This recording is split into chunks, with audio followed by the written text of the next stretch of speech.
Bem, gente, dando continuidade ao nosso treinamento Contabilidade para Empreendedores, agora vamos falar acerca das liquidez da empresa. Bem, quando falamos em liquidez, estamos referindo às contas dos ativos e passivos integrantes do grupo circulante. Bem, vamos fazer alguns pequenos comentários acerca disso aqui. Bem, como nós vimos em contabilidade no módulo anterior do treinamento, nós vimos que o grupo circulante, ou seja, é aquele grupo de contas cuja principal característica para o ativo é sua conversibilidade em dinheiro em até um ano. E para o passivo, a sua exigibilidade deve ser em até um ano. Então, quando nós estamos falando de liquidez, estamos nos referindo às contas do ativo e do passivo que integram o grupo circulante. Bem, aqui eu trago algumas contas que integram o grupo do ativo circulante e algumas que integram o grupo do passivo circulante. Eu tenho disponibilidades, que são que caixa, banco, aplicações financeiras de liquidez imediata, valores a receber, decorrente principalmente de vendas a prazo. Aqui temos a figura também da duplicata, que é um termo do direito comercial, do direito empresarial, perdão, mas que é útil aqui, né? Muitas vezes você vê duplicatas a receber, duplicatas a pagar. Na verdade, são expressões que representam o quê? Operações de venda ou compra a prazo. E estoques. Né? E aqui tem um ativo não circulante, totalizando o total do ativo. Aqui eu tenho um passivo circulante, salários a pagar, contas a pagar, fornecedores, dentre outras contas. Eu tenho o passivo não circulante e, por fim, o patrimônio líquido. Então, basicamente, a estrutura de um balanço patrimonial segue mais ou menos essa ideia aqui. Né? Em termos de estrutura, não há muita diferença significativa. Bem, aqui eu trago os três principais índices de liquidez que boa parte das empresas utilizam, enfim. Bom, vamos falar acerca do primeiro, liquidez corrente, que é a divisão entre o ativo circulante e o passivo circulante. Qual a interpretação desse índice? Indica quantos recursos aplicados no circulante ativos para cada passivo circulante. Quanto maior, melhor. Por quê? Ora, significa, digamos, se eu tenho um índice de liquidez corrente de 1,06, significa o quê? Para cada R$ 1 de passivo circulante, eu disponho de R$ 1,06 para quitá-lo. Essa é a interpretação. Liquidez imediata. Significa o quê? A disponibilidade. Essa disponibilidade aqui é o caixa mais banco, mais aplicações financeiras de liquidez imediata, ponderados ou divididos pelo passivo circulante. Vamos à sua interpretação. Indica quanto de dinheiro imediato a empresa dispõe para cada passivo circulante. Quanto maior, melhor. Por que quanto maior, melhor? Significa que eu tenho mais disponibilidades, ou seja, eu tenho um dinheiro imediato, né, para quitar as dívidas junto a passivo circulante. Digamos, se eu tenho uma disponibilidade de 100 e um passivo circulante, digamos, vamos botar 100. Vamos botar 100 para a conta ficar certinha. Então, eu tenho significa o quê? Para cada R$ 1, né, de dívida, eu tenho R$ 1 de disponibilidade. Vamos agora fazer um outro exemplo. Digamos que eu tenho uma disponibilidade de 200 e eu tenho um passivo de 100, um passivo circulante. Então, nesse caso, eu teria uma disponibilidade de 2, indicando que para cada R$ 1 de dívida, ou seja, R$ 1 de passivo circulante, eu disponho de R$ 2 para quitá-lo. Liquidez seca, que é o que? A diferença entre ativo circulante e estoque, dividido tudo isso pelo passivo circulante. Indica o quanto de ativo líquido, né, a empresa dispõe para cada passivo circulante. Quanto maior, melhor. Por quê? Porque o estoque é uma aplicação de recursos que gerará dinheiro depois da sua venda. Se for uma venda a prazo, ainda tem o prazo de recebimento. Então, por isso que esse índice de liquidez seca, ele considera tão somente os ativos líquidos, ou seja, aqueles itens que integram o ativo circulante menos o estoque. Bem, uma vez visto os índices de situação da liquidez da empresa, agora vamos falar um pouco de rentabilidade, cujas informações eu extraio do balanço patrimonial ou da demonstração do resultado do exercício. Bem, a rentabilidade indica a rentabilidade do capital investido, indica o grau de êxito da empresa na aplicação do que? Dos seus recursos, ou seja, a aplicação de recursos em termos contábeis, nós falamos de ativos.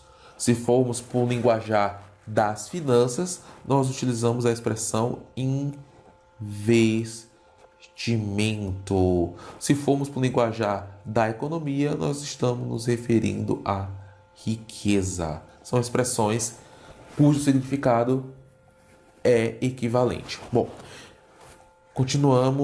vamos continuar. Bom, a rentabilidade, basicamente, de acordo com a literatura especializada, é a margem dividido pelo giro. Essa margem é o lucro dividido pelas vendas e o giro, as vendas dividido pelo ativo. Eu trouxe um exemplo para a gente ilustrar essa ideia do que vem a ser a margem, do que vem a ser o giro, para ao invés de ficar trabalhando com conceito. Vamos lá. Digamos que você tem uma indústria de que fabrique picolés. E você vende esse picolé por R$2. Ora, eu vendo por R$2 o picolé. Esse picolé me custou R$1. O lucro logo será de R$1. Então eu tenho uma margem de 50%, ou seja, para cada picolé vendido eu ganho 50%. Então, a margem é o que? Basicamente, é a diferença entre o preço de venda e o custo da venda que você está executando. Então, isso que seria a margem. Quanto maior essa margem, maior a empresa está gerando lucros para ela. Vamos agora falar da ideia do giro. Muito semelhante. Digamos que eu venda esse picolé por R$2, mas para que eu produza esse picolé, eu tenho ativos no total de R$1.000. Então, o meu giro vai ser de 2%, ou seja, R$2 dividido por 1.000. Ou seja, esse giro indica o quanto de dinheiro em termos percentuais está voltando para a minha empresa decorrente dos investimentos feitos. Então, a margem é a diferença entre o preço e o custo associado a essa venda, e o giro vai me indicar quanto eu estou recebendo decorrente, está retornando para a empresa decorrente dessa venda. Bom, aí eu trouxe alguns índices aqui. Eu tenho a margem líquida, que é o lucro líquido dividido pelas vendas líquidas. Eu tenho um lucro bruto dividido pelas vendas líquidas, que vai me gerar a margem bruta. E, por fim, a margem operacional, que é a divisão entre o lucro operacional e as vendas líquidas. Giro. Giro, eu tenho o quê? Eu tenho dois principais grupos de giro. Giro do ativo total, que vai ser as vendas líquidas dividido pelo ativo total médio, e o giro do patrimônio líquido, que será vendas líquidas vezes patrimônio líquido médio. Esse médio aqui, geralmente, é aquele no início do ano. Deixa eu escrever aqui, né? O médio é aquele no início do ano, mais aquele do final do ano, dividido por 2. Então, quando estivermos falando de ativo total médio ou de patrimônio líquido médio, eu estou me referindo ao quê? Aos seus saldos no início do ano, mais o saldo no final do ano, dividido por 2. Bom, logo a rentabilidade se a rentabilidade é a margem vezes o giro, então o que eu posso fazer? Eu posso eliminar a expressão vendas daqui e vendas de cá. Porque rentabilidade não é margem vezes giro, então sobraria o quê? Deixa eu pegar até o marca-texto. Então, é o lucro dividido pelo ativo. Então, essa é a ideia do retorno da rentabilidade, o retorno sobre o patrimônio líquido. Eu botei de forma genérica lucro, porque aqui você pode ter o lucro bruto. Deixa eu botar até aqui e escrever. Aqui você pode ter o lucro bruto, você pode ter o lucro operacional ou o lucro líquido, depende do que você queira calcular. Por isso que eu coloquei de forma genérica. Então, a rentabilidade é o que? É o lucro ponderado pelo ativo. Então, isso aqui que é a rentabilidade. Então, nesse sentido, essa figurinha ela ganha significado na medida que esse retorno, o lucro, ele decorre do que? De investimento. Por isso que no quociente nós colocamos o que? Ativo. E no numerador, o lucro. Aí por isso que a fórmula do retorno sobre o investimento é lucro dividido pelo ativo. Bom, vamos agora falar um pouquinho de ciclo operacional e ciclo de caixa. Qualquer empresa, seja ela pequena, grande porte, seja ela de produção, de uma pequena indústria, ou uma empresa comercial, ou uma empresa de prestação de serviço, ela, em maior ou menor grau, ela vai desenvolver operações de compra, ela vai desenvolver operações de produção, vai desenvolver operações de venda, vai desenvolver operações de pagamento e vai gerar operações de recebimento. E a todo esse ciclo, ou seja, começando da compra e indo até o recebimento dessa venda efetuada a prazo, na hipótese, nós chamamos de ciclo operacional. Então, o ciclo operacional é o que?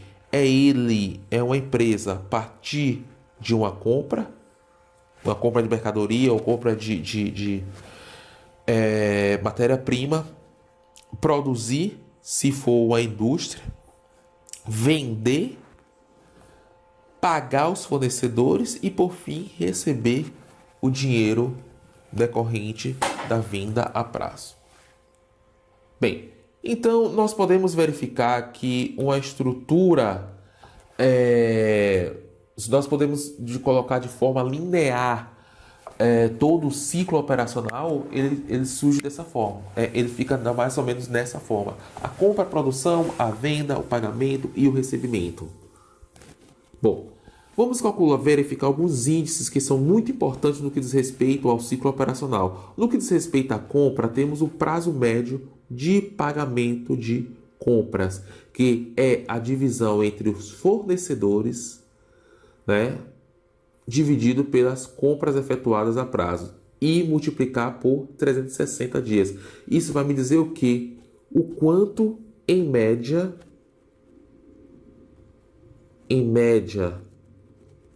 no nosso caso, como está multiplicando por 360, isso aqui vai ser dias. A empresa leva para pagar os seus fornecedores. Então, esse é o quociente no que diz respeito à compra. É o prazo médio de pagamento de compras. Ou, em algumas outras literaturas, prazo médio de pagamento a fornecedores. Um outro índice no que diz respeito à produção é o prazo médio de renovação de estoque. Esse prazo médio de renovação de estoque é o quê? É a divisão entre o estoque dividido pelo custo das vendas. Esse custo das vendas eu coloquei também de forma genérica, porque se for a indústria, vai ser o custo da produção vendida, se for a empresa de serviço, o custo de serviços prestados. Esse quociente entre o estoque e o custo das vendas, eu multiplico por 360, para eu ter um prazo médio em dias, no nosso caso aqui, de renovação do estoque. E por fim, no que diz respeito à venda, eu tenho um prazo médio de recebimento de vendas, que é o que? É os valores a receber duplicados, ou seja, isso aqui são decorrentes de vendas a prazo,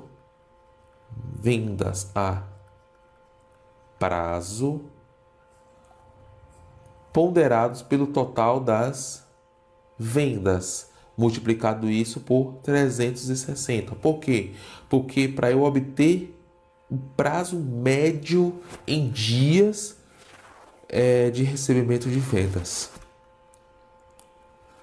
Bom, então, como nós vimos anteriormente, o ciclo operacional ele vai da compra até o recebimento. Então, tudo isso é o ciclo operacional. E o ciclo de caixa é o que? É o período entre o pagamento ao fornecedor e o recebimento das vendas feitas a prazo. Então, o ciclo de caixa é o que? É o período entre o pagamento das obrigações decorrente de operações de compra a prazo e o recebimento das vendas a prazo. Então, de forma algébrica, poderíamos dizer assim, que o ciclo de caixa é o que? É a diferença entre o ciclo operacional menos o prazo médio de pagamento de compras.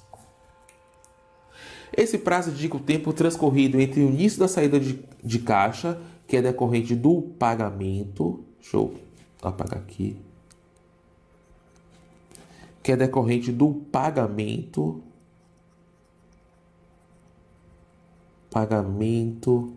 a fornecedores e o recebimento, ou seja, as vendas a prazo. Vendas a prazo.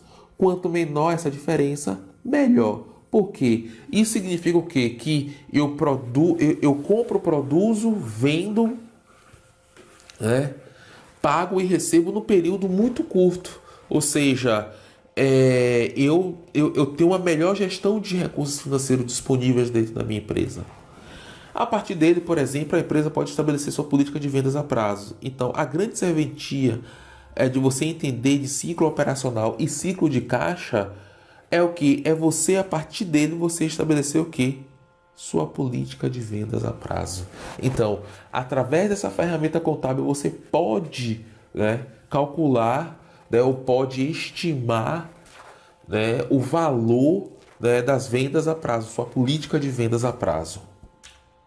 Bom, aqui eu trouxe um exemplo. A empresa Piuí tem um ciclo operacional de 108 dias e o prazo médio de pagamento a fornecedores é de 15 dias. Qual o valor do ciclo de caixa? Bom, ciclo de caixa é o quê? É o ciclo operacional menos prazo médio de pagamento de contas. Então, nesse sentido, eu tenho 108 menos 15, perfazendo 5 para 8, 3, 1 para 10, 9. Então, eu tenho 93 dias. Então, eu tenho que trabalhar com 93 dias para eu receber minha venda efetuada a prazo. Então, eu posso, por exemplo, estabelecer uma política de vendas que seja inferior a esse período, né? Um prazo de vendas, né, inferior a esse período. Bom, então, para finalizarmos esse módulo de desempenho empresarial através da contabilidade, quais são os benefícios da medição através da contabilidade?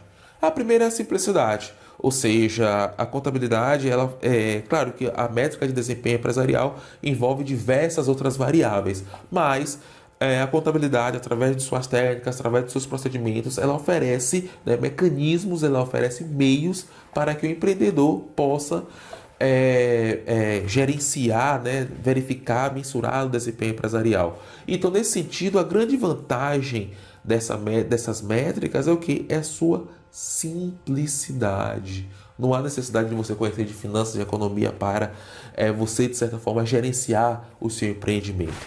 Já a grande desvantagem é não considerar o custo do dinheiro no tempo, porque o balanço patrimonial é uma demonstração estanque. Da mesma forma, uma demonstração do resultado do exercício. Ela demonstra o resultado do exercício num determinado período de tempo. Período de tempo. E esses balanços, essas DREs e esses outros relatórios contábeis, eles não são confeccionados tempestivamente, né, para capturar o efeito da inflação.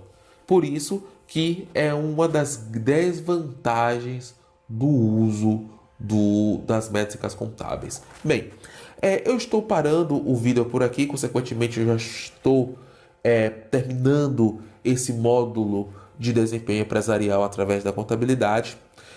Para os meus alunos eu vou ofertar uma planilha com todos esses índices para que vocês possam calcular da empresa de vocês, né? Para aquele que está planejando, vocês já vão dispor de uma ferramenta muito útil para estimar o desempenho da sua empresa. Bem, eu vou ficando por aqui, um abraço a todos e até a próxima.